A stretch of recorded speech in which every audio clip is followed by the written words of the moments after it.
السلام علیکم ورحمۃ اللہ۔ آج ہم پڑھیں گے مفلسی نامہ، جس کے رائٹر ہے نذیر اکبر آبادی۔ شعر دیکھیے: جب آدمی کے حال پہ آتی ہے مفلسی، کس کس طرح سے اس کو ستاتی ہے مفلسی۔ ہے جب آدمی کے حال پہ آتی ہے مفلسی، کس کس طرح سے اس کو ستاتی ہے مفلسی۔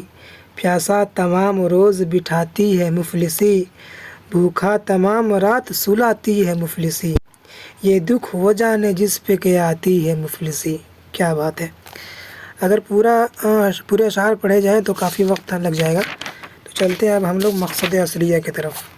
سوال یہاں پہ ہے کہ نظم مفلسی کا تنقیدی جائزہ پیش کیجیے۔ ٹھیک ہے۔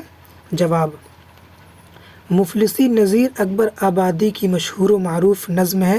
نذیر نے جس طرح اپنی نظموں کے ذریعہ ہندوستانی تہذیب و معاشرت کی سچی تصویر کشی کی ہے، اسی طرح بعض ایسی نظمیں بھی لکھی ہیں جن کے مطالعہ سے اخلاقی قدروں پر روشنی پڑتی ہے۔ ٹھیک ہے۔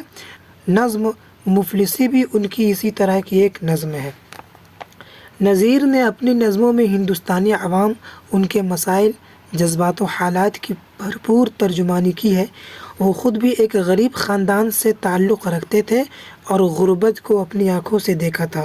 زندگی کے معاملات میں اس کی مار سہی تھی، اس لیے انہوں نے محنت کشوں، غریبوں کی زندگیوں کو اپنا موضوع بنایا۔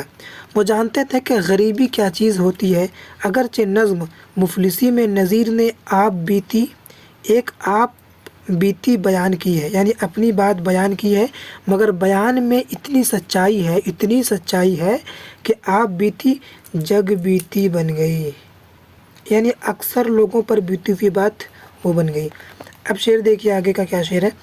جو اہل فضل عالم و فاضل کہاتے ہیں، جو اہل فضل عالم و فاضل کہاتے ہیں، مفلس ہوئے تو کلمہ تک بھول جاتے ہیں۔ پوچھے کوئی الف تو اسے بے بتاتے ہیں، وہ جو غریب غربا کے لڑکے پڑھاتے ہیں، ان کی تو عمر بھر نہیں جاتی ہے مفلسی۔ کیا بات ہے! یہ نظم انہی لوگوں سے متعلق ہے جو نذیر کے اپنے ہیں، ٹھیک ہے، جن کے درمیان انہوں نے زندگی گزاری ہے۔ نذیر مفلسی کے مختلف پہلوؤں اور اس کے اثرات پر بھرپور روشنی ڈالتے ہیں۔ وہ بتاتے ہیں کہ جب آدمی پر مفلسی آتی ہے، یعنی غریبی آتی ہے، تو وہ کس طرح ذلیل و خوار ہو جاتا ہے۔ تمام دن پیاسا رہے تو کوئی پانی دینے والا نہیں ہوتا۔ دیکھیے، تمام دن پیاسا رہے تو کوئی پانی دینے والا نہیں ملتا، کھانا نہیں ملتا تو وہ رات کو بھوکا سو جاتا ہے۔ ان کی زندگیوں میں روٹی سب سے قیمتی چیز ہوتی ہے۔ آپس میں اس کے لیے وہ اس طرح لڑتے ہیں جیسے کتے ہڈیوں کے لیے لڑتے ہیں۔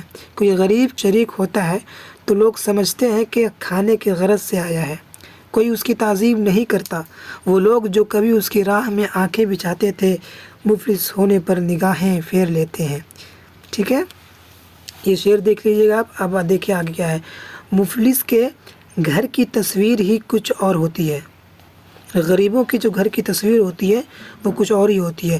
نہ چولہا ڈھنگ کا ہے اور نہ ہی توا قاعدے کا ہے، نہ پانی پینے کا برتن الگ سے ہے اور نہ کھانا کھانے کے لیے الگ سے پلیٹ ہے۔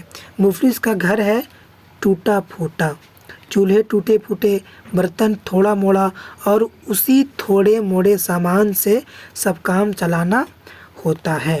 پھر مفلس کے گھر میں کوئی پردہ بھی نہیں ہوتا، یعنی جس کے من میں آیا وہ گھر میں گھس گیا۔ بے حجابی کا دورہ ہوتا ہے، جس کا نتیجہ یہ ہوتا ہے کہ مفلس کی بیوی گویا سب کی بھابھی ہو جاتی ہے۔ یہ ہے مفلسی۔ یہ جملہ دیکھیے، بڑا زبردست جملہ ہے۔ غرض یہ کہ عزت، محنت و تعلیم کی اہمیت اسی وقت ہوتی ہے جب اس کے پاس دولت ہوتی ہے۔ دولت سے شرافت بھی حاصل ہوتی ہے اور عزت بھی، ورنہ غریب و مفلس کو لوگ حقیر سمجھتے ہیں۔ ایک مفلسی ہزاروں خرابیوں کی جڑ ہے۔ اور ایک بات دیکھ لیجئے، اس نظم کے ذریعے یہ اخلاقی درس بھی دیا گیا ہے کہ دولت ہی کو سب کچھ سمجھنا اور دوسری انسانی خوبیوں کی قدر نہ کرنا بالکل غلط بات ہے۔ یہ ہے مفلسی۔